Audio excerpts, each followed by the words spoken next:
جہاں آپ کا ہونا نہ ہونا برابر ہو وہاں آپ کا نہ ہونا ہی بہتر ہے۔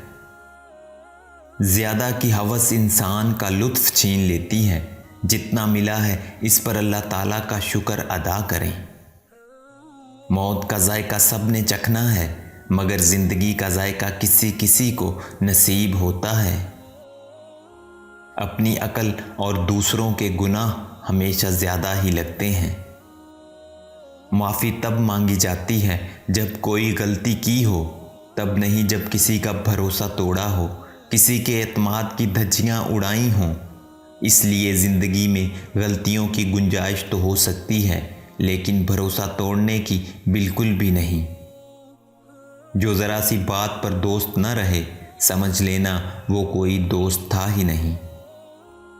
جن لوگوں نے آپ کو دکھ دیے ان کو بھلا دیں لیکن جو انہوں نے سبق دیے ان کو یاد رکھیں۔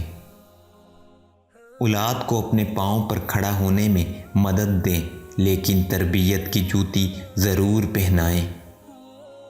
کوئی مخلصی کے ساتھ آپ کے سامنے جھکا ہوا ہے تو اسے جھکا ہوا ہی سمجھو، گرا ہوا نہیں۔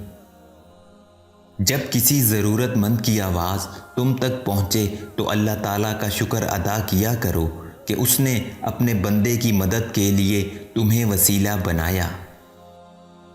اچھے لوگوں کی سنگت میں رہا کرو، سونار کا کچرا بھی بادام سے مہنگا ہوتا ہے۔ لذتیں وقتی اور ہنگامی ہوتی ہیں لیکن مسرت و شادمانیاں مستقل ہوتی ہیں۔ لذتوں کا جسم سے تعلق ہے اور خوشیوں کا روح سے۔ جب انسان بہت غریب ہوتا ہے تو سب سے سستی چیز اس کے لیے خوشی ہوتی ہے۔ مشکل وقت دنیا کا سب سے بڑا جادوگر ہے جو ایک لمحے میں آپ کے چاہنے والوں کے چہروں سے نقاب ہٹا دیتا ہے۔ کبھی کبھی تقدیر کسی کی دعا کے انتظار میں ہوتی ہے۔ بدترین لوگوں میں وہ بھی ہیں جو اپنے لیے جہاں بھر کی آسانیاں چاہتے ہیں اور دوسروں کو آسانی سے سانس بھی نہیں لینے دیتے۔